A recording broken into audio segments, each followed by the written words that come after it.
Now that I have a couple of YouTube videos under my belt, I thought that now would be a good opportunity to produce a video that's been on my heart for a couple of weeks now, and I just have been struggling with how I want to approach this. It's my personal belief that life happens for us, not to us. And that simply means that every opportunity that comes up in your life, good or bad, there is some wisdom to be gained from that experience. So I guess I want to start off this video by just saying that everything that I say today, it's coming from a place of love. And I have nothing but compassionate and understanding for anyone who has ever given me an opportunity or pushed me to really challenge myself. If you find yourself in a situation where you're in limbo, things haven't panned out the way you hoped they would or that you expected they would, then I want you to come away feeling encouraged and comforted to know that this is part of the human experience and you are well on your way, whether you feel like it or not. Today, I would like to talk to you about what led up to me getting laid off earlier this year and how that has impacted me now.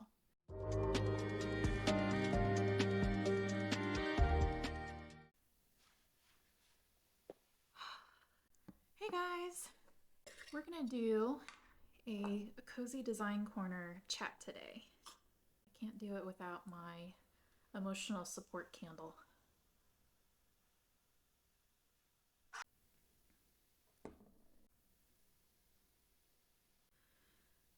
Hi guys, if you're new to my channel, my name is Jordan and I am a aesthetic brand designer. And on this channel, I love to take you behind the scenes of my client projects, explore different aesthetic movements, as well as provide tips and tricks on how to make your design process more effortless. But today I wanted to take a little break and do something different. So I'm a bona fide introvert, which simply means that my opportunities to tell long-winded stories are very small in comparison to what is often being constructed in my mind. So this is going to be a really fun experience to just kind of sit down and share with you my story, kind of introduce you to who I am as a person and the wonderful, crazy, wild artistic journey that I've been on, and how being laid off this year was really the greatest blessing I could have received.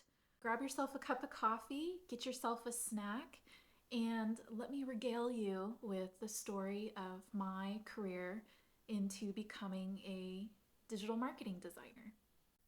So when I graduated high school, I knew for certain that I wanted to pursue a creative path. If you are a creative, you've probably have not been able to escape the societal pressure or the fear-mongering. You'll be a starving artist for the rest of your life. Don't do it. But I grew up in a household where art was deeply supported. I had two loving parents that so long as I was willing to put the work in, they would support me 110%. When an opportunity came up for me to study at a regional college close to home under a scholarship, I was in heaven. I really think that this period of my life was where I was young, I felt invincible, and the world was my oyster. It had been instilled on me at a young age that your education is what you make of it. I was very, very hungry. I wanted to experiment with everything. This part of my life is very near and dear to my heart. It is when I was exposed to everything: figure drawing, painting, sculpture.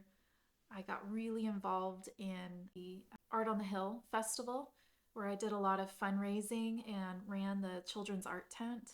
At this time, I also started getting really big into set design and helping with props, costumes, and stage settings. Probably one of the most memorable projects that I completed during this time was I was given the design challenge to come up with a stage puppet that was life size, that was a horse and headless rider for a student led production of The Legend of Sleepy Hollow. That project alone opened me up to a whole host of new opportunities. I was invited to spend a week at the Stagecraft Institute of Las Vegas, where I got to go behind the scenes in some of the biggest shows in Las Vegas, participate in a 24-hour design charrette, where you're given source material and within 24 hours you and your group have to come up with a concept for lighting, stage setting, set design, costume design, the overall aesthetic,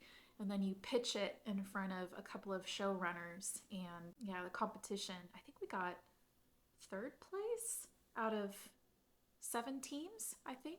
That was really fun because I got to take classes with Luke LaFortune, who was responsible for all the lighting and set designs for the Dixie Chicks, or I guess the Chicks is what they're known now. Yeah, it was just at this time I was doing a lot of silkscreen printing, printmaking in general. I was really starting to get into cut paper collage, and I would definitely say that my influences at the time were heavily inspired by artwork I was seeing on DeviantArt, Tumblr, social media. And if I liked it and it really brought me joy, I tried to see if I could recreate it in my own style. So this was definitely a period marked by exploration and experimentation. I'd also like to point out that during this time, I was a total studio rat. We, as students, were given ID cards that we could swipe to get us into the building 24/7. And so my friends and I, oftentimes, instead of running around town or getting together at each other's places, what we would do is we would load up on snacks, head out to the studio, work on projects, and watch movies on the smartboard. Probably much to the chagrin of the faculty that were trying to keep the facility nice and neat. But that's often how I spent my evenings. Aside from classes and working part-time, I would live in the studio over the weekends or late into the evening. In fact, friends of mine and I, we would just stay overnight and work on stuff just to be creative and have fun. And then came the second most pivotal chapter of my life that really helped inform who I am as a creative, and that was studying abroad in Italy. Italy was the very first place that I visited outside of the US. It had such a profound impact on me. Culture, the cuisine, the setting, the history, it was unlike anything I had ever seen or experienced before. And I just remember that the days were much slower in a sense. People intentionally built their day to have pockets of downtime. So we would often, in between classes, sit in the piazza and have wine or an afternoon spritz with chips or pastries and sandwiches from the cafe, and just kind of while away the afternoon. And then we would get our second win later in the evening, where we would go out to dinner late, kind of closer to 8 o'clock at night, and then retire once again in the piazza. And what I loved is that whole rhythm and cadence was centered around the art of conversation. So you sit down, you socialize, you get to know the locals, and you get to share your story. And I don't know, I was so touched by that. Coming from the United States, where the pace is so neck breaking. You have to run here, you have to go there, you've got this class, and then you have this homework assignment, and then you've got a shift you have to fulfill. And oh, by the way, you have commitments this weekend, and you volunteered. Where my time in Italy, it was all about just being, absorbing the artwork, letting the environment have an effect on you, and using that as a catalyst to produce work. So, needless to say, my first year coming home from that experience, I was so heartbroken, just utterly heartbroken. I remember nothing was the same. Olive Garden, sacrilegious. I still wanted to use my broken Italian every day. And yeah, you learn very quickly that people, they're willing to entertain your stories of your travels abroad for the first couple of gatherings. But then after that, it's like, come on, move on. So it quickly became kind of a obsession of mine where I would try to rack up the finances, the scholarships, family support, part-time jobs in order to go back for a second year and a third year. And I'm really glad that I had this opportunity because it just really expanded my whole world, and it taught me to trust myself that I could be far away from home and trust myself to know that I could pick up a language enough to feed myself every day, that I could have sign language conversations with locals and be invited to wonderful opportunities. It really set in motion this desire to expand beyond where I grew up and see if I couldn't land in a community where I could replicate that same total cultural immersion that I had loved so much in Italy. So at that point, every young artist's passion is to either wind up in Paris or in New York City. So when I graduated undergrad, my faculty really talked me into pursuing a master's. They felt that, 4 years of undergraduate studies was good, but in order to have any kind of financial stability in this field, it's always better to go for your terminal degree. Under their encouragement, I pursued master's programs locally. I pursued master's programs kind of in the states surrounding Oklahoma. And then, just to throw caution to the wind, I applied to two dream schools of mine, Parsons in New York and SCAD in Savannah, Georgia. And lo and behold, I went through a period where I was receiving rejection after rejection, and the idea of making it into any kind of graduate program just evaporated into the wind until I got a letter where I had been accepted into the Savannah College of Art and Design on a full ride scholarship. This was huge. For my family, the prospect of me being that far away from home for an extended period of time was a stressor. And I was almost convinced that I was going to give this up because I was just too nervous. I was too scared to be that far away from home. But I do remember having Mexican one night, and I had had a full margarita, and I finally broke it to my family that I did indeed want to take this opportunity and study at the Savannah College of Art and Design. And I'll never forget it. My mom's like, well, good, because if you weren't going to go, I was going to go in your stead. And so this marked the chapter of my life where I was in graduate school. So I have a Bachelor of Fine Arts with an emphasis on studio art. That was my undergraduate undertaking. It was all about the principles of fine art, art history, cultivating your voice as a distinguishable artist and creator. But when I went to graduate school, it was for a completely different approach to art, which is known as commercial art.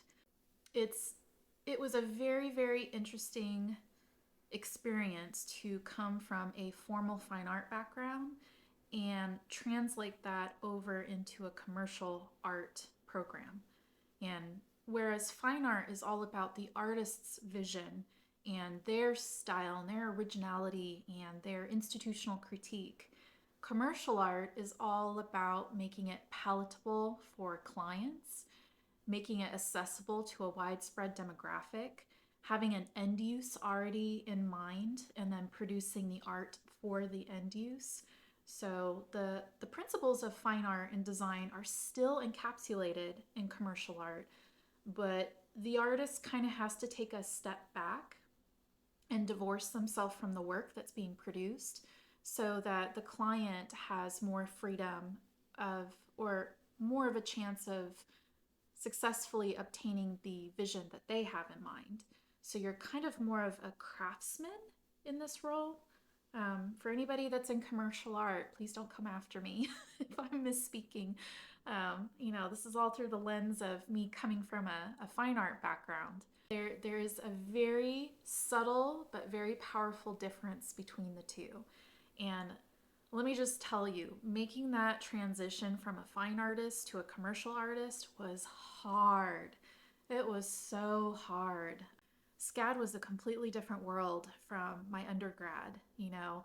My undergrad, I had a lot of creative license. I could show up at the studio all hours of the night. I could produce the work I wanted to produce. With SCAD, it was all about molding and fashioning my style and skill set so that my faculty felt that I would be hireable to major companies or corporations or design agencies. So that's when I was introduced to the concept of thumbnailing, not coming up with one composition, but 60 different compositions. And share it with your client and they get to decide what they want you to produce, whether you're excited about it or not. I had a lot of unlearning to do during this time. But with that being said, being a student at SCAD was phenomenal because I came from a school where the fine arts department was kind of situated in one corner of a building to an entire city with entire faculty and departments devoted to a discipline of art.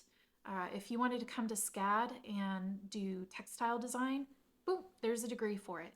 If you wanted to come to SCAD and be a service designer, boom, there was a department for that. You could get a degree. It completely revolutionized the way that I looked at art and how it could be used in a capitalist society. That commercial art was a really good way to earn not only consistent income as a creative, but substantial income as a creative. No longer was I content with producing art that would just hang on a wall in a gallery and hope that, someday a patron or a buyer might find interest in my work and support me in my career. With commercial art, I could be everything. I could be my own patron, I could be my own buyer, I could be my own designer, marketer. It it all depends on how much you're willing to take on. It really does, because one discipline bleeds into another. And this is where my philosophy of being an interdisciplinary designer really came to the forefront. Now, I will say that art school, no matter if it's fine art or commercial art, they're all about this purist ideology where you conform to one discipline, and to be considered a purist, you have to stay within the conventions of that discipline. So, what does that mean?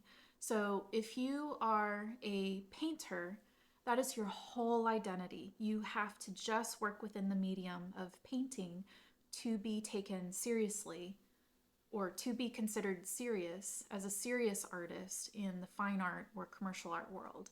I can't tell you how many times my instructors were like, you need to conform to your style. You can't branch out. You have to stick to your style. If you branch away from your style, you risk alienating yourself from the clients that would want to hire you. That's a bunch of bullshit.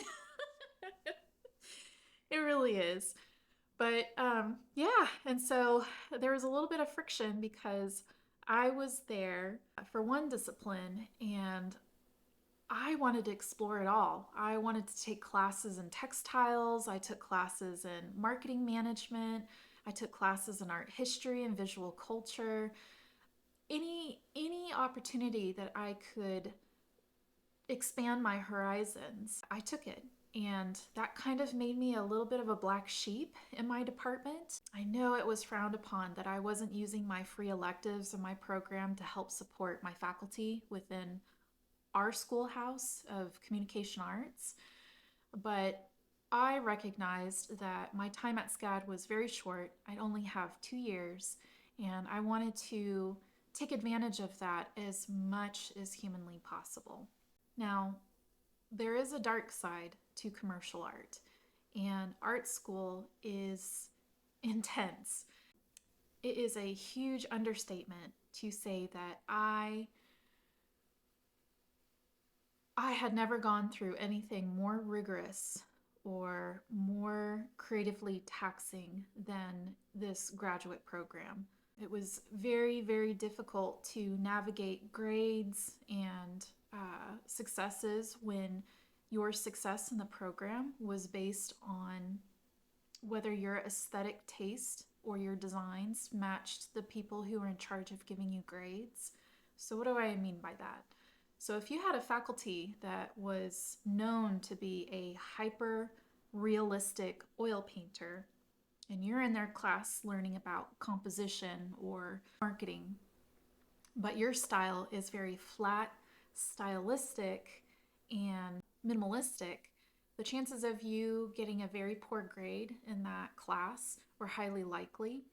And something that I didn't know until I was there at SCAD is that if you are a scholarship student, you cannot afford 1B in any of your coursework, or the institution could take away your scholarship. SCAD operates on a 10-week quarterly basis, so it's a very fast pace.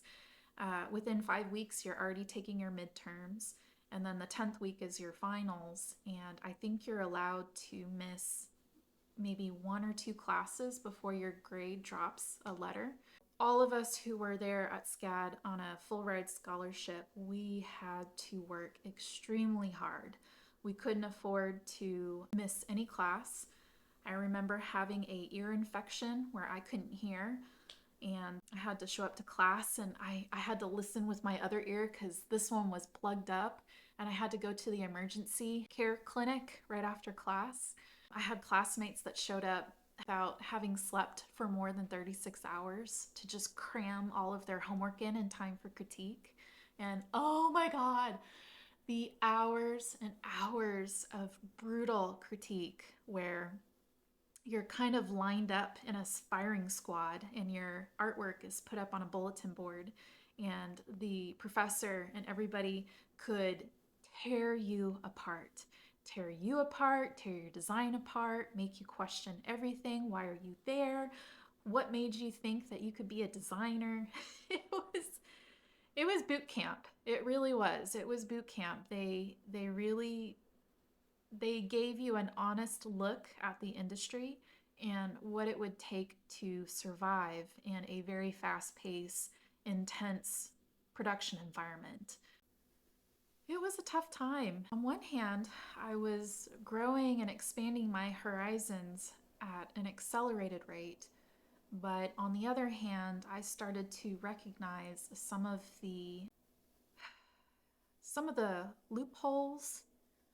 I was raised that if you get an education and you get good grades, then opportunities will come your way. And it's the quickest, surest way to improve or set up your life for success.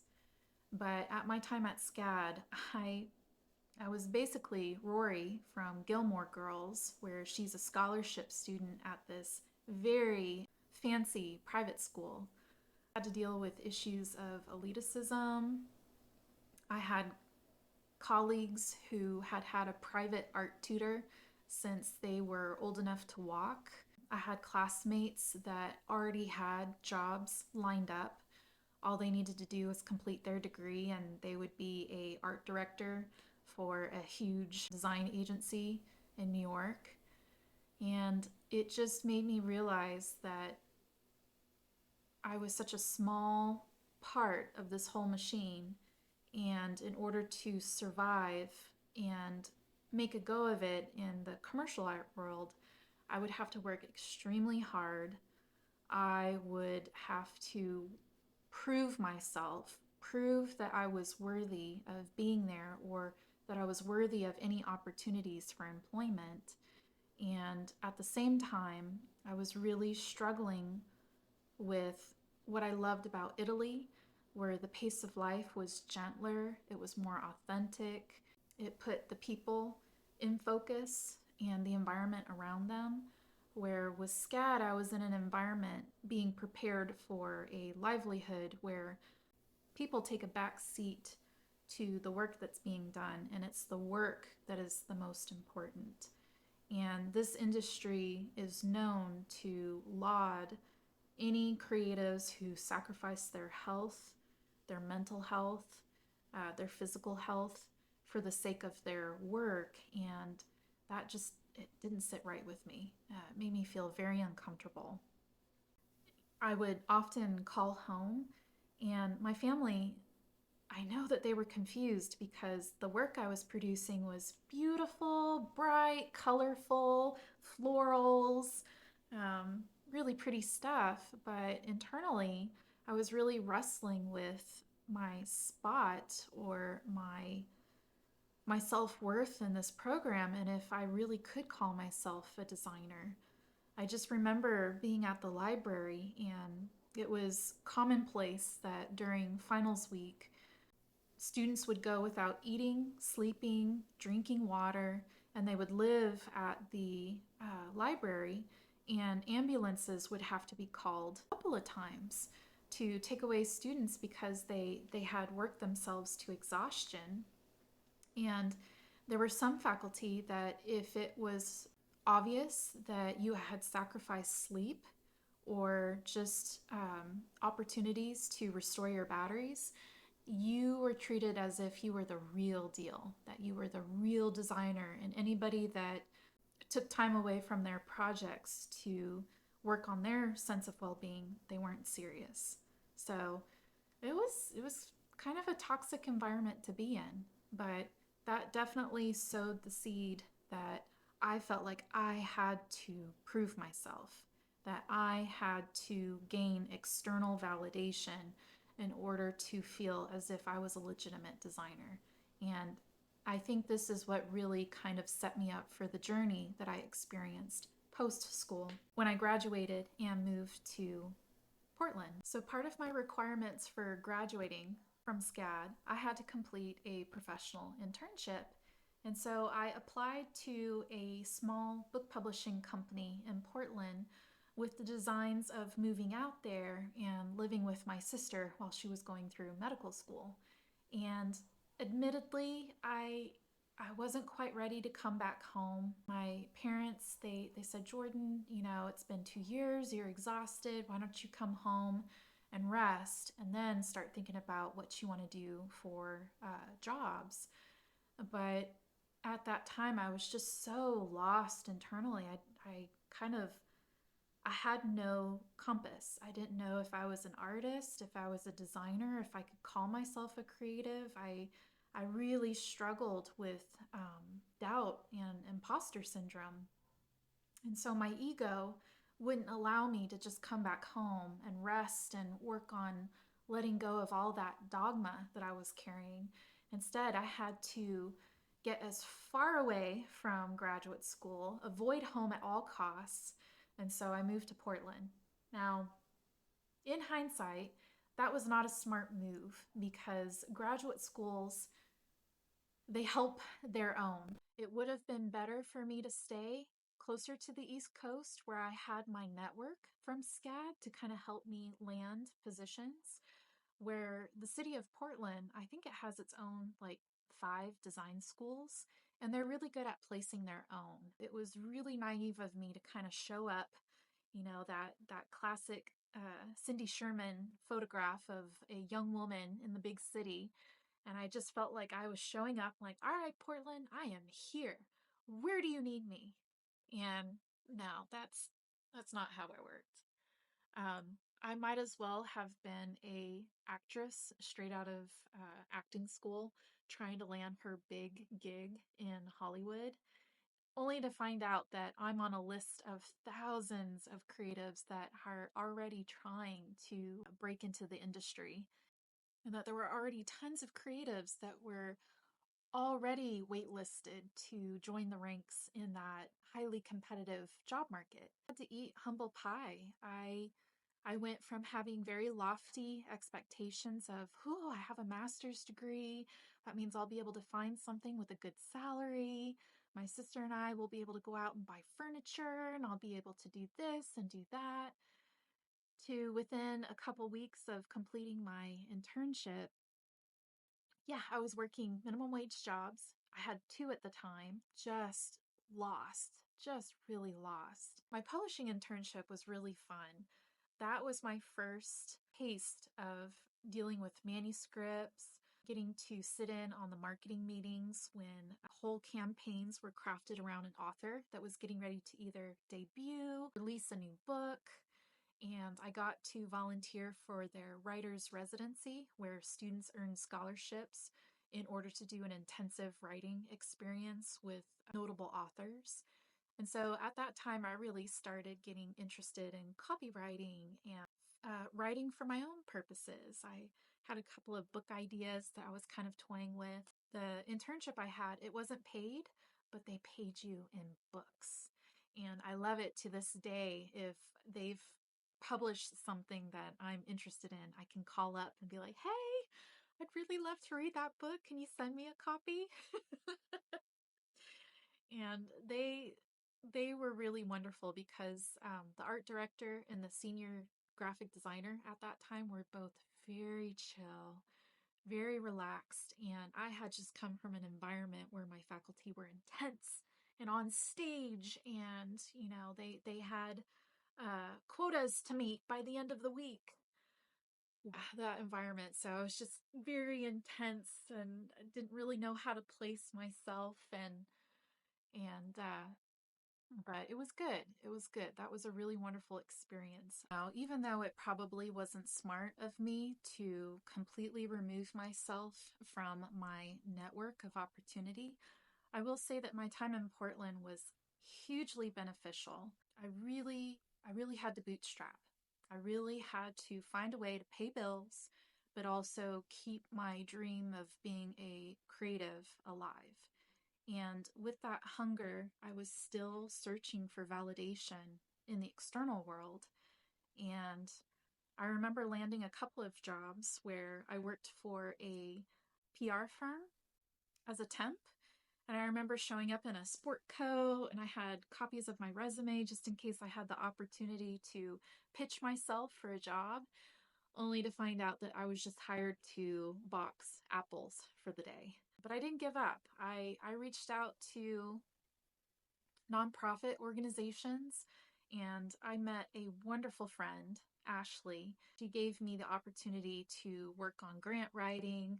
I got to supply graphic designs to advertise learning opportunities for children and their families. One of my designs ran in the Oregonian newspaper. That was pretty cool. I networked with my local library and offered design workshops. I think I taught like tissue paper, crown making. I was going to teach Nordic rose mauling, all kinds of things, just anything to build a community and learn from others that were already kind of established there and how they were making a go of it. So I was in an environment where I was learning, and it was very much the school of hard knocks, where I was seeing how creatives were existing and attempting to thrive in the real world, outside of academia, outside of a program and structure and syllabi. They were out in the wild, and I was with them. But I did have the opportunity to work for a CPA firm, and that was a wonderful experience. It was female led, and I got to see a very sharp businesswoman handle the financial accounts of doctors, lawyers, dentists, and it was a really good experience for me, having come from a more conservative community where it's the men that handle the finances and business, and the women are kind of more in a passive administrative role. And then shortly after that position with the CPA firm, I got hired on as a file clerk at probably the largest law firm in Portland, specialized in workers' comp. This job, it paid well. It gave me an opportunity to work up. So in the 2 years that I was there, I went from being a file clerk to a secretary to a legal hybrid. And I took the class to become a certified paralegal. And that was a really wonderful experience because I got to see the inner workings of a law firm, and I equated my level of expertise to the oncoming associate attorneys.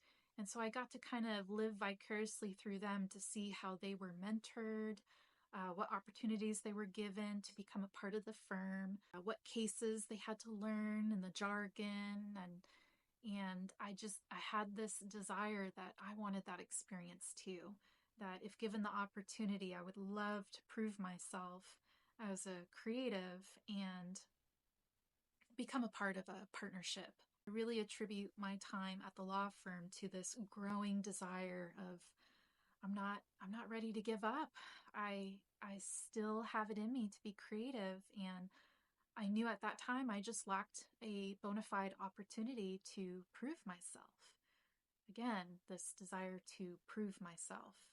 It would follow me home when I eventually decided to relocate, move back in with my parents, and give this creative career another shot. And I wasn't just going to get a job, I wanted to start my own freelancing business. And the moment I got home, I was already pitching myself to my friends. I was taking on case study clients, and everything that I learned in a law firm with the cadence and sequence of things being done, I knew that for my perspective as marketing, I wanted to do so much more than create visually compelling assets. I also wanted to help business owners fine tune what it is that they were good at and what they didn't like or what they found draining in their work environment, and use the powers of marketing and design to help create this wonderful workflow to help them to be the entrepreneur that they wanted to be, not the cookie cutter stereotypical entrepreneur that we're all led to believe, with hustle culture and aggressive marketing tactics, being assertive. I really wanted to see if I could gain a proof of concept for my particular style of marketing. This is where I need a stiff drink. My freelance business was up and running. I was doing work for a private school. I took on a luxury fashion brand, and I had a couple of friends that I pitched, asking if they would let me come up with a marketing plan for their businesses. And things were starting to pick up, and I was starting to gain momentum just as the pandemic hit. If you're creative, you know that was a very terrifying moment where you felt like your vocation and your industry were made irrelevant overnight. I remember my thinking at that time is, who in their right mind is going to hire a designer to help them with their business when they need to figure out how they're going to make payroll, or how are they going to subsidize their revenue if their business is situated on the fact that people come physically to buy or partake of what they offer. Understandably, all of my clients had to back out of our projects, and I was kind of in a state of denial. Again, I was feeling very lost, and I didn't understand why I wasn't being given the opportunities that I was seeing everybody else receive out in Portland. This is kind of where I gave up. I stopped trying. I got a warehouse job. It was hourly. It took me about 10 months to let go of my identity as a creative completely. I was done. And this period of my life was huge because for the first time I was in an environment where it wasn't about degrees, it wasn't about talent, it wasn't about the skills you could provide. You were just there to perform a job. And that unknowingly gave me the opportunity to let go of all that dogma. And I started to shed a lot. And I attribute this time to the people I was working with who were so wholesome, salt of the earth people. They just immediately made me feel like family. And I didn't have to prove myself at all. And here, the past several years, I've been operating under this need to prove myself. It was liberating. It was so liberating. I remember going hours in that warehouse just being. I would challenge myself to see how long I could go without having a thought. Or if I was thinking, observe the thought. At that time, that's when I was really listening and reading all of the works by Eckhart Tolle, who, his own situation I felt like was in parallel to mine. And I just felt freedom. I felt joy. And I remember coming to work and one of my coworkers was like, "Well, what do you have to smile about?" And I couldn't respond. And I had a lightness to me, and that lightness is what started opening me up to opportunities. People wanted to teach me things. I got to go to different departments and work with different teams, and about, yeah, 10 months into the job, I felt ready to look at different job opportunities. I was okay with just getting an office job. I was okay. I didn't have to be a marketer. I didn't have to be a designer. I just wanted to get a cozy girl job and just live my life. That's where I was. And I reached out to an employment agency, and lo and behold, the first interview I was in a boardroom, and the general manager offered me a marketing job and asked me what it would take to get hired. And needless to say, like, I remember staring at him just lost because I had fully expected to just get hired for secretarial or administrative work. And here he was offering me a bona fide marketing position for an e commerce asset that their company wanted to build. And he wanted me to be that person to help build it. I remember walking out of that interview just very skeptical still. He wanted my yes right then and there, and I was like, let me talk to the employment agency and I'll get back to you. And I remember sitting down with my mom at a coffee shop. I'm like, this is legit. Uh, they want to hire me for marketing, and I I think I want to do this. I think I want to give it a try. That was the first official job that I got in my industry post SCAD, post my stunt in Portland, post COVID. And little did I know that it was going to be the turning point for me in my professional career. This job was with a manufacturer that produces a very important material for construction. And you have to recall that it was during this time, 2021, when we had the shipping supply chain issues. It was very expensive to have things shipped. We had a lot of people that were displaced and out of work. The cost of building materials skyrocketed and hadn't leveled yet.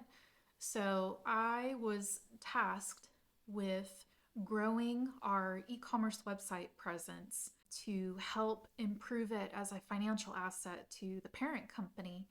And it was the whole package. I had total artistic freedom to develop the brand, manage the social media accounts, email marketing, work on the CRM, improve the website, run an SEO audit, work on SEO for the 5,000 tools that we sold on our website. And this was when I really got big into market reporting using Google Analytics and all of the native analytic features in all of our programs. I was using Moz to track domain authority. I had the opportunity to design wireframes for a whole new blog, and that would help tie in tools to the content we were writing about. I produced the content, I wrote copywriting, I wrote sales emails, I got to engineer automations for abandoned carts or doing cross-selling or repeat purchases. I started developing a team where once a month, every month, I would sit down with our website administrator, our paid search administrator, our web developers. I would take discovery calls for new software opportunities and compile all of that into an action item in my marketing report every first week of the month, and then present it to my decision leaders to figure out what are my action items to complete for the month. So it was totally streamlined, and I do remember that opportunity to sit at the table, which for me at that point, having gone through all I've been through, carrying that imposter syndrome with me, to have that opportunity to lean into that fear and overcome it was huge. Now, I will say that there were some red flags with this employer, and I really didn't see the red flags until towards the end when I decided it was in my best interest to move on. I was hired on, but I was an impulse hire. And that meant that the comptroller was unaware that I was being added to payroll. Several of the managers were unaware that I was being brought on to the team. It wasn't really discussed prior. It was just an impulse hire. And when that happens, you kind of have a target on your back, because the mentality is, well, what makes this person so special? I could have used another person in my department, so what gives you the right to just bring on whoever you want without discussing it with the team? So initially, I was kind of set up for failure. I remember being so optimistic and like, oh my gosh, I'm going to give this employer everything that I possibly can. And I sat down and I asked the comptroller, so what's my budget? What's my marketing budget? And his response was, you are the budget. Oof. Yeah, that means that not only am I hired to do this job, but I have to prove my keep. And that fit neatly into this whole desire to prove myself. Instead of being discouraged, I took on the challenge full-heartedly. For a couple months, I paid for my own design software, and I had to be scrimpy. I had to find ways to build the brand without it costing the company any money. The only thing that I had at that time to really dedicate was my data analysis and my design work. I really, really worked hard on the branding, and I posted religiously on social media. I ran campaigns on tool sets, and towards the end of my time there, I was doing product photography and in-house photo shoots. I was cutting films of featured tool spotlights. And one of the most exciting projects I took on is I networked with a tool designer with one of our affiliate brands that we carried their tools on our website. And he was getting ready to release this new tool, and he wanted us to have the first rights to announce it, essentially. And so I interviewed him about his experience, the tool design, how it was going to help people in the trade, and we turned that into a really fun blog post. He sent us one of the first prototypes, so I got to photograph it, do a whole featured spotlight with video and graphics for social media. It was announced in our email newsletter, and we ran a giveaway. It was really exciting because within a couple days of us publishing all of that, we sold out what we had in inventory. And that was when I really felt like, okay, the effort and the elbow grease that I'm putting into this is starting to pay off. One of the biggest challenges this employer gave me is that they wanted me to not only increase year-over-year sales by, I think, 15%, but they also wanted me to build a marketing program where our affiliate brands would go in, put money into marketing campaigns, and that would help us recover some of the costs of what we were already putting into paid search and whatnot. And so with this particular client, networking with their tool designer, not once but twice, the company reached out to me and said, hey, we want to work with you. We're happy to put money behind this. If you want to come out to our location in Chicago, we've got studio space. If you want to shoot, you should start thinking about coming to the trade show, and we can do a whole host of content there. I had trade influencers that they said, if you'll send us tools, we'll produce content for you for free. And I really started to get momentum. I really started to understand the trade, the jargon. I had some really wonderful people that taught me the way. But the biggest hangup I had with this particular employer is that they they wanted me to prove myself, prove that what I was doing was effective and moving the needle. Required report after report after report. But when it came to opportunities like this, where I should have been sent to Chicago, I should have booked that deal with this affiliate brand, my decision leaders would just not act on the opportunity. And it was really confusing because I was delivering the results that they asked for, but they kept changing the goal. So instead of, let's get one brand to agree to a co-marketing campaign, we'll celebrate when you have 10 brands. If I wanted to celebrate one minor win, like selling out of all of that particular tool, nobody was there to really celebrate with me. So I kind of felt like I was operating in a silo. I was very much alone. I was working for a company for their website, but I wasn't really involved in the company themselves. And I found that strange that they were asking me to do marketing projects for the parent company, but when I asked if I was going to be hired on or promoted to help with the parent company in addition to the e-commerce asset, it was clear to me that they had no intention of bringing me on. When I first started, I was invited to those meetings. I was the only woman in the room. I had to present my research and my findings in front of a whole group of guys. That privilege was quickly yanked out from underneath me, and the level of involvement I had with the managerial team just quickly got less and less involved.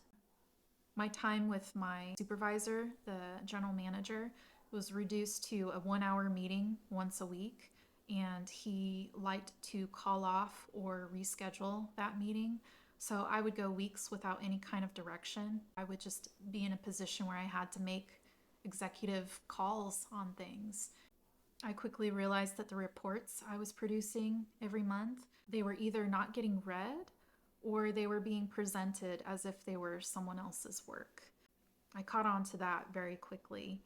And then with the budget, I got really frustrated because my belief was that if I proved that I was an effective marketer, then they would feel so much more comfortable giving me a proper budget so that I had more wiggle room to do things. Whenever the conversation came up, I was told, no, we don't have it in the budget. No, we don't have it in the budget. When I asked for a raise, I got one, but I was told to not expect one every year. And meanwhile, managers, they had plenty in their budget for a getaway, a ski resort for an entire week. They would all go to trade shows. They would all go to a crawfish boil. They clearly had money at their disposal. They just didn't want to spend it on the e-commerce asset. So it was a really difficult position to be in, where here I'm being hired to facilitate progress and results, but I've got gridlock from my decision leaders. I have really no support or direction. I'm being put in a position where I'm taking on liability as a manager and not just a coordinator, but I'm not being fairly compensated for it.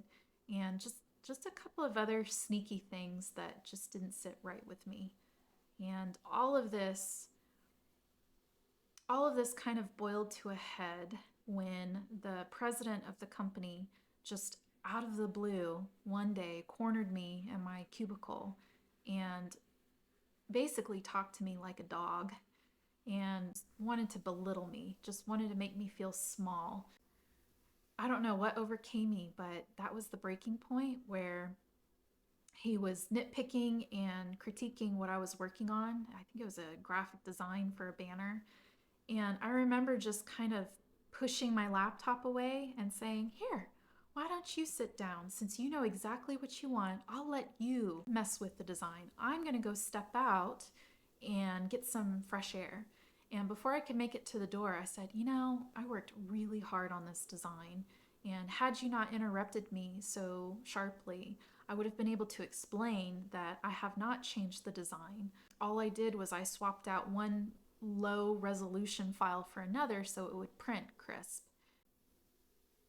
I remember walking out of that room just realizing, like, oh shit, I just let the president of the company have it. All of that hard work, all of that trying to get the team on board, trying to share my findings with management, only to realize that I was I wasn't treated like a business partner. I wasn't welcomed into the fold. In fact, I was kind of perceived as a threat.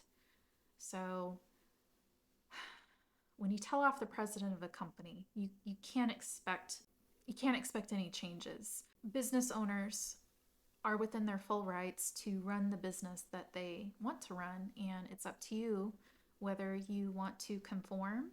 You can advocate for change, but if change doesn't happen, then the third option is that you've got to be the change. You've got to move on. It's at that point that I realized, okay, I'm not going to get anywhere with this employer. I do have a desire to do more, and I'm just not ready to become complacent. I don't want to settle. I've learned so much and I want to continue on. So I applied for a couple of marketing manager positions, and that was a really fun time because the lack of interest I experienced in Portland, it was the total opposite. Who would have thought that the pandemic would make marketing more essential than ever? Businesses needed marketing. So I had a boardroom meeting with a legal counsel. I networked with a huge oil company that was looking for someone. But eventually I settled on a job with a real estate firm. And I remember just feeling so excited because the owners were closer in age to me.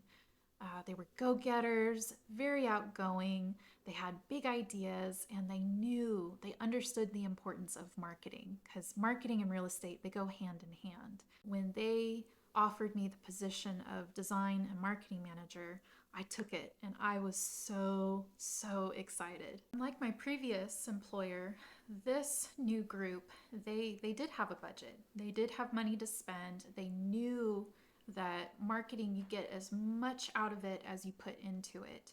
So a lot of the issues of gridlock and disinterest were non-existent with this group. They were all very excited, and I found out that not only was I hired to help them with their real estate firm, but they also had 3 startup companies that were, within 1 to 2 years old, and they all needed marketing help.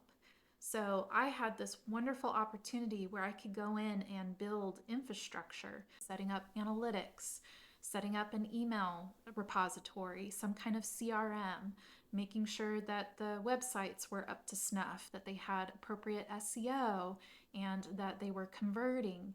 And then a lot of their startup businesses didn't even have a social media presence. So I got to develop their whole brand, redo the logos, shoot brand videos, network with photographers, videographers. With this employer, it was more forward facing. So this position required coming up with marketing collateral for the agents.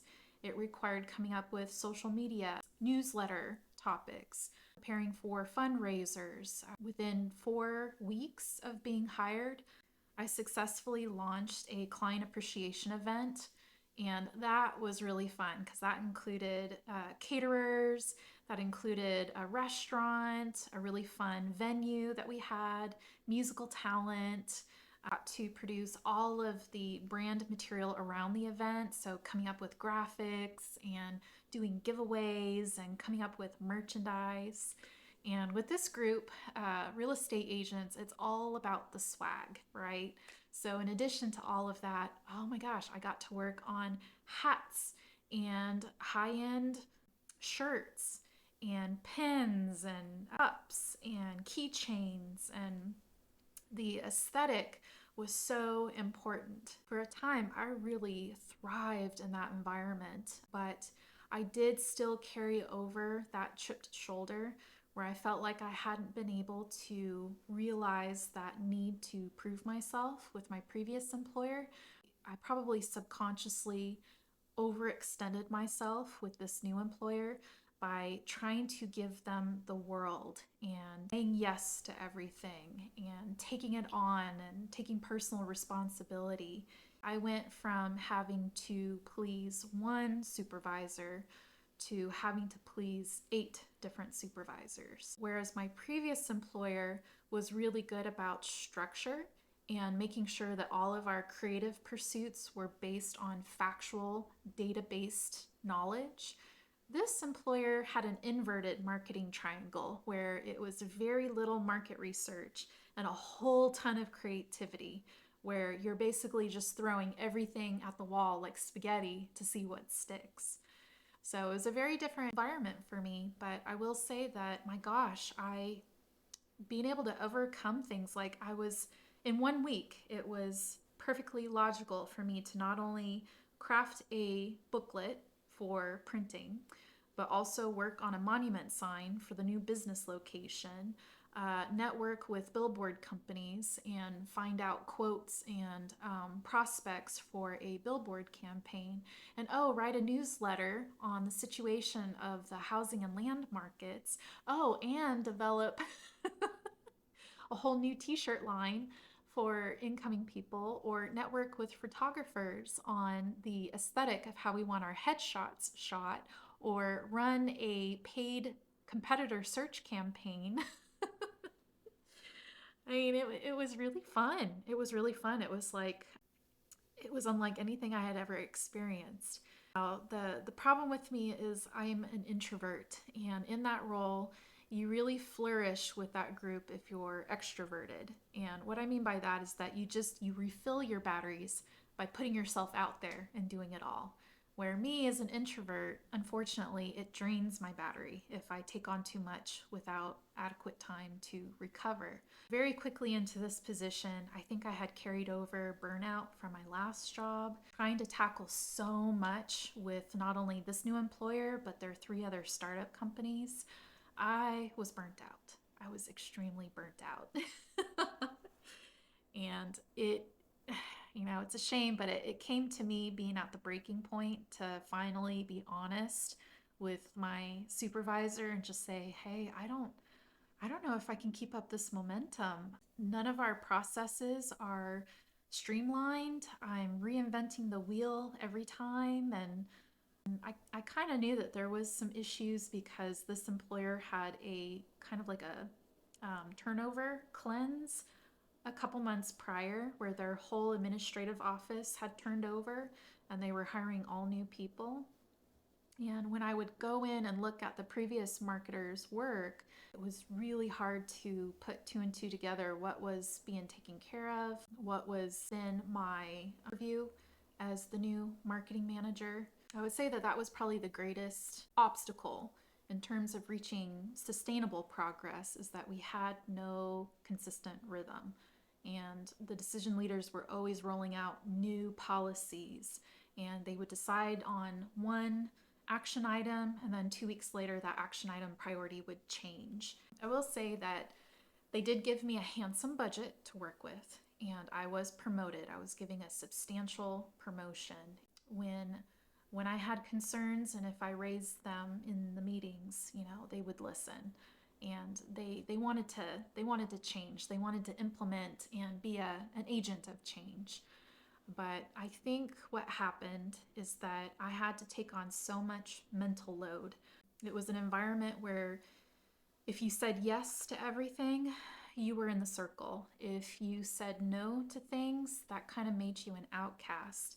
And I think the biggest wedge that hindered me is that I really fought to be able to work remote from home, because without the distractions of the office and all of the ad hoc requests, I could turn out way more work and stay on target as opposed to me being available at the office where anybody could call me or come in and request a last minute ticket item, and it would draw me away from some of the bigger ticket items I needed to focus on.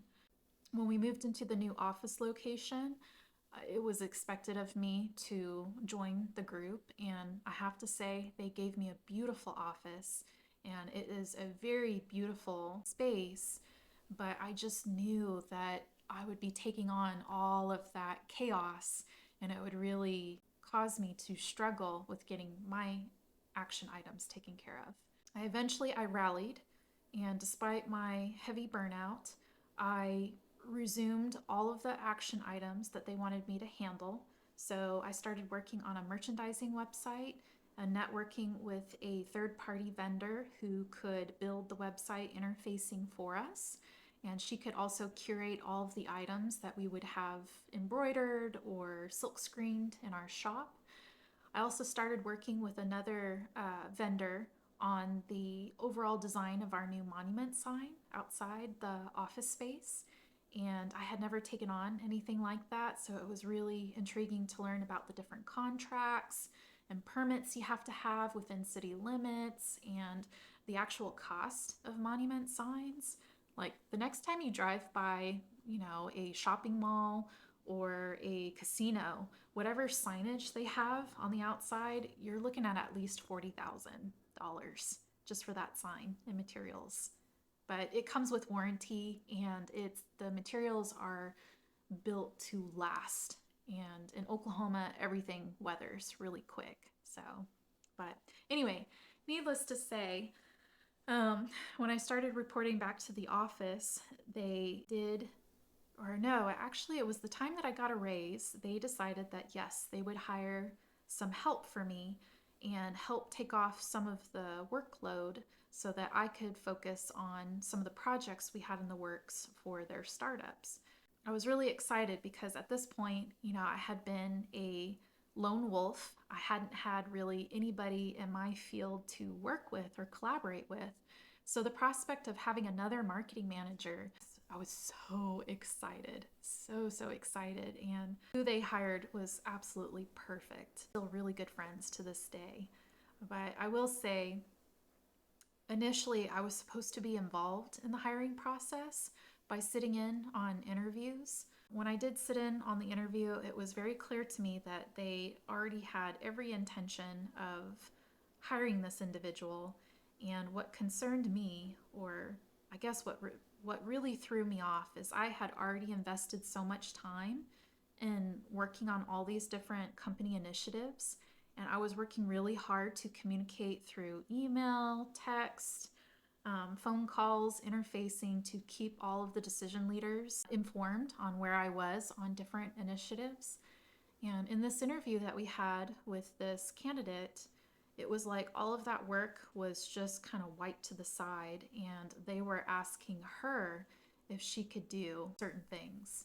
And it was a really bizarre interview because I wasn't introduced at all. They didn't share any of the work that I had done. It just wasn't really framed like she was being brought on for us to work together. It was almost as if she was being brought on as my potential replacement. So already my gut was telling me that they had just hired my replacement. And if I continued to struggle with burnout, if I continued to attempt to set up boundaries to protect my energy, that they would have this person off to the side that they could make their primary marketer, and then just kind of wipe me from the whole company venture. So I was pretty disheartened. My intuition, I've learned to trust it these past couple of years, and it's never led me astray. So when I felt in my gut that this job was not going to be a forever thing, I I was really frustrated. I was really frustrated. I recognized that I had this pattern where I would give my employer absolutely everything, but instead of receiving more freedom or more trust, I I don't know. It was almost as if I was perceived as a threat if I were too successful. I almost had to downplay my abilities or give something for my management team to manage me on. I couldn't be too self sufficient. And that was my first inkling that maybe I'm not an employee, right? Or maybe I'm a very specific type of employee. I have to say, it really chafed when they dictated when I showed up, where I had to work, what projects I had to do. It was almost as if they had hired me. And mind you, I had been honest and transparent about all of this. I told them I was introverted, I do better in a quiet space. I'm more of a business development, more IT marketer designer than I am a fundraiser or event coordinator. They knew all of this and they hired me. And I guess what was really confusing is that I kept coming up to issues where I wasn't being treated as the marketing manager that I was hoping to be, that I would facilitate my own department. We would institutionalize some processes and procedures, have 5S audits and work on SMART goals to where we would eventually reach progress, but it would all be institutionalized. There would be cross training. Any new changes we made to our curriculum, I would make sure to be holistic and making sure that if we increase the number of leads, that we had a system in place with our administrators to where we could take on additional work, because real estate is very similar to a law firm and how it operates. And I had that knowledge of how a high level, high volume law firm runs all of its cases with its staff.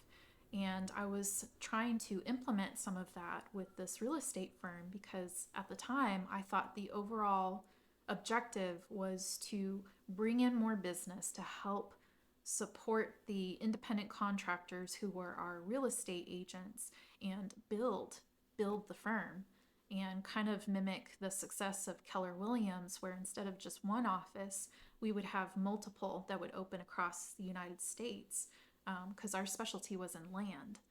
But instead of being able to work on those initiatives that would make that master plan viable within 2 to 3 years, I was routinely asked to do refrigerator decals or print office pictures or get a logo rug runner or 3D letters installed on walls or find the exact right Ariat shirt for an event. And mind you, all of this was really fun and I enjoyed the level of collaboration that I received. But what was really difficult about this is I was hired in a role to produce significant results. But if all of my attention and time was drawn to these smaller immediate gratification tasks, then I wasn't able to focus on the things that I needed to focus on. And what got more and more uncomfortable is I would be asked to sit in on a meeting and explain why we weren't reaching the objectives we intended to reach. And I just kind of had to hunch and just be like, well, you guys put more emphasis on the accoutrement than you do the actual legwork that goes into building some of these processes and procedures. I tried to stand up for my cause and I tried really hard to write reports and to share information and to explain why I was approaching marketing this way when they were so used to approaching marketing that way. But it ultimately just ended in me finding myself in a meeting where I was told that I had a behavioral problem and that my team felt like they had to walk around me like they were walking around on eggshells, that it was really difficult to get things done if I was involved. And that was a really good learning moment for me because I realized it's not worth it to die on a hill if you're the only one fighting for that cause. So if the decision leaders didn't find it as important as I did, then I had to relinquish that desire to show them. And I had to mold myself into who they needed for their business. And if they wanted to run their business a certain way, then I had to be a willing and supportive participant. So I apologized and I recognized the error of my ways. It was a really good learning experience. And I think that was the first instance where that need to prove myself at all costs and get some kind of external validation started to give way. It really did. It started to give way. I recognized if I'm the only one losing sleep over whether or not this strategy is going to work or not, then I'm so far away from the sustainable design that I've been chasing this whole time. So I let go. I let go and I let them dictate what was important. I let them, tell me what they wanted me to focus on and work on. And for a while, it was good. And I was helping my other marketing manager, and she was shining. And for a short period of time, things were good. And it was during this time that I really sat with myself and I really dug deep and I asked, why was I pushing so hard? What what was the goal? What was the ultimatum? Because at this point I knew that I'm a bona fide marketer. I can call myself a designer. I have enough experience under my belt with a budget and without a budget to know that there are methods that I would feel 100% comfortable using for my own business. And that's kind of when I had a light bulb moment and I realized maybe I could go back into business for myself. Okay, so this is the point in our story where things get interesting. I kid you not. I really started thinking about if I were to go into business for myself, knowing everything that I know now, what would that look like? And I recognized that I I love working with assets. And the most important thing you can do as a young person is invest in assets, not material goods, assets. And one of those assets can be a business. So I started playing around with the idea of like, okay, well, if I re-engage the Flossy Finch and take it in a different direction where it can generate me passive income that I could sit on for a while and then either reinvest that money or put it into financial vehicles where the money can grow for me, then all of my eggs are no longer in one basket. That I no longer have to see an employer as my only means of financial health. I need to get smarter. It's time. I started doing a lot of research, and the idea of digital products just seemed almost too good to be true. You are the expert.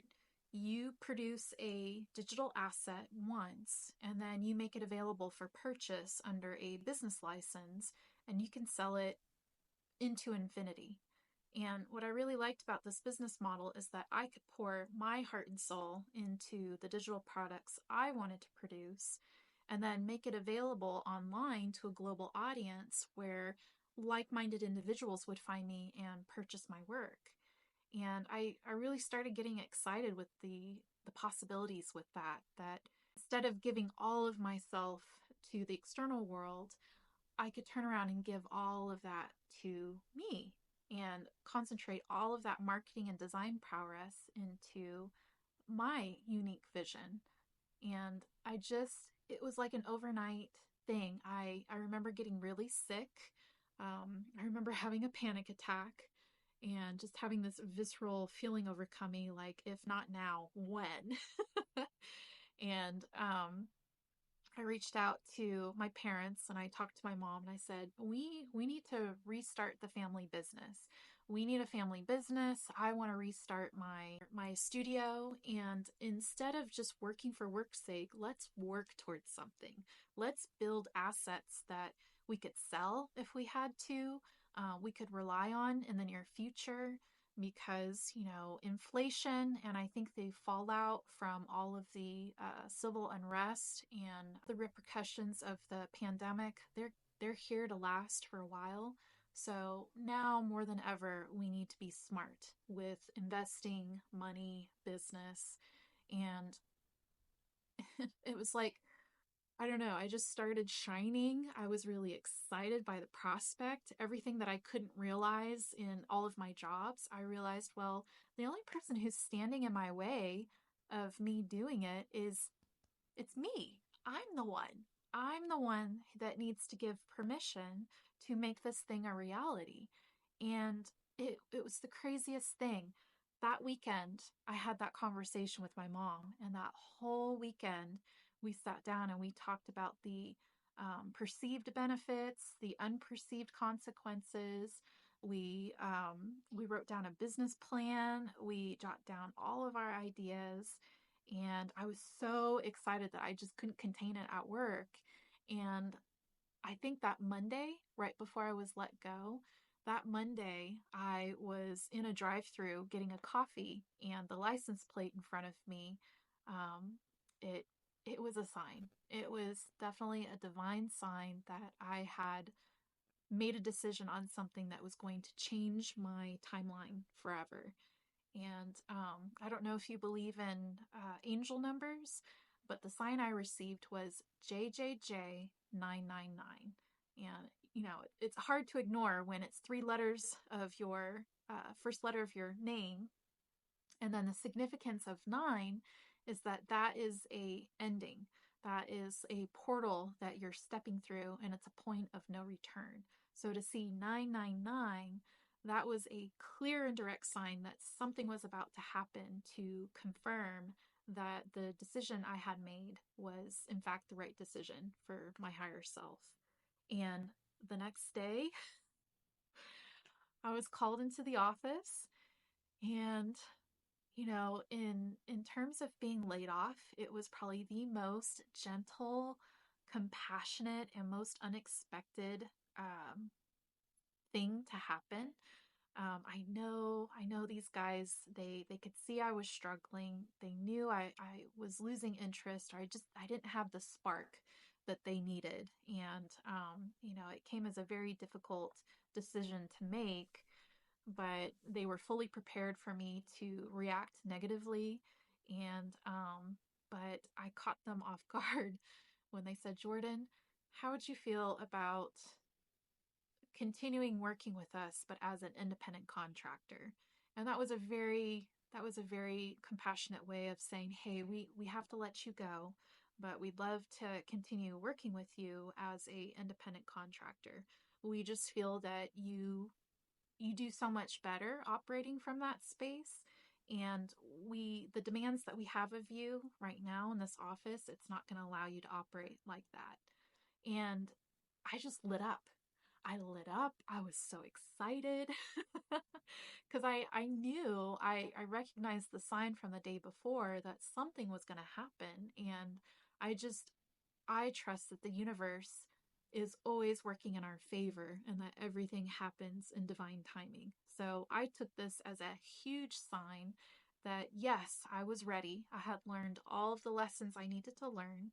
I had overcome my feelings of lack, and I was now operating from a place of abundance, and I'm giving it to myself.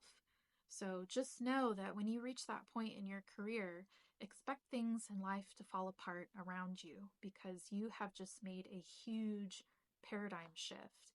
And the Jordan that was working with this employer a couple months ago would not have the self-love or the courage to do what this Jordan is doing by sitting in front of a camera, being very authentic, no longer worried about what people think, and trusting that the energy and the information that she's broadcasting out into the world is going to return to her in the most delicious, wonderful way.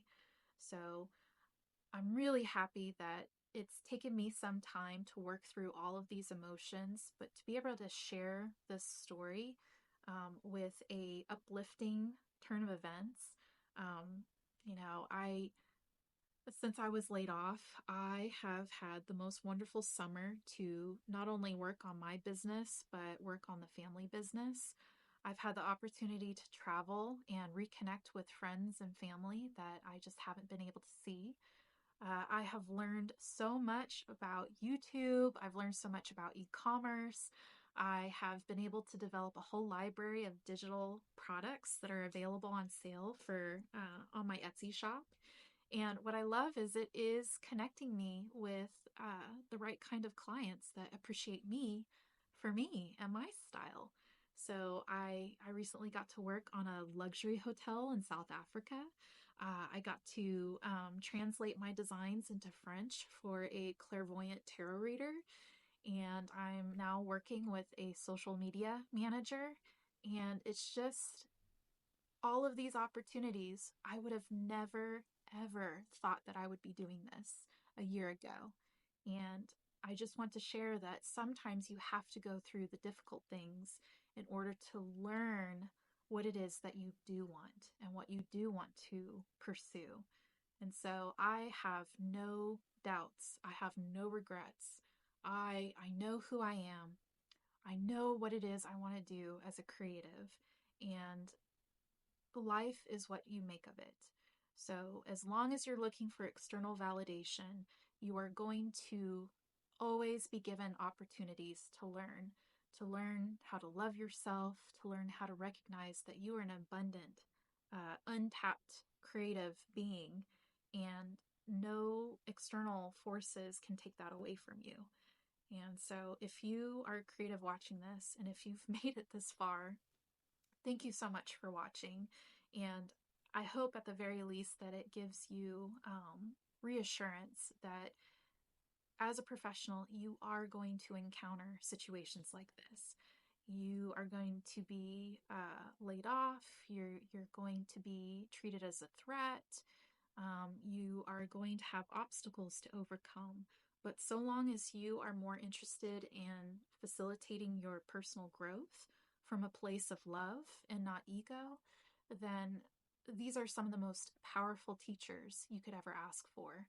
So, anyway, this is a very long winded story, and I do appreciate you for listening this long. I don't think I've talked this long to a camera ever.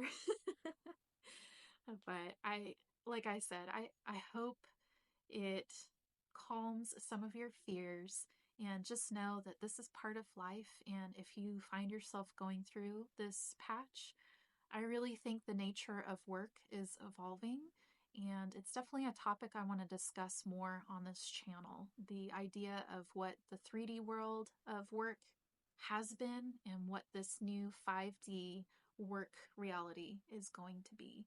So if you're feeling a little bit of friction in your job, or you're just, you want to go into business for yourself, but you don't know how it's going to materialize, just know that so long as you have that desire, things are going to unfold naturally for you, and you will arrive to that big thing that you know with absolute certainty you're meant to do.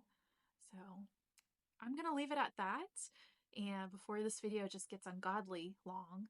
But thank you so much for listening to me, and if you like this type of content, I am really looking forward to producing more of it. So definitely consider liking and subscribing. And if you have a story, or if this hits home for you too, that you've experienced similar situations in the creative field, please share your thoughts below. I would really like for this comment section to be a place where we can support each other, and just know that you aren't alone in this journey at all. But thank you so much, and I guess I will see you in my next video. Bye!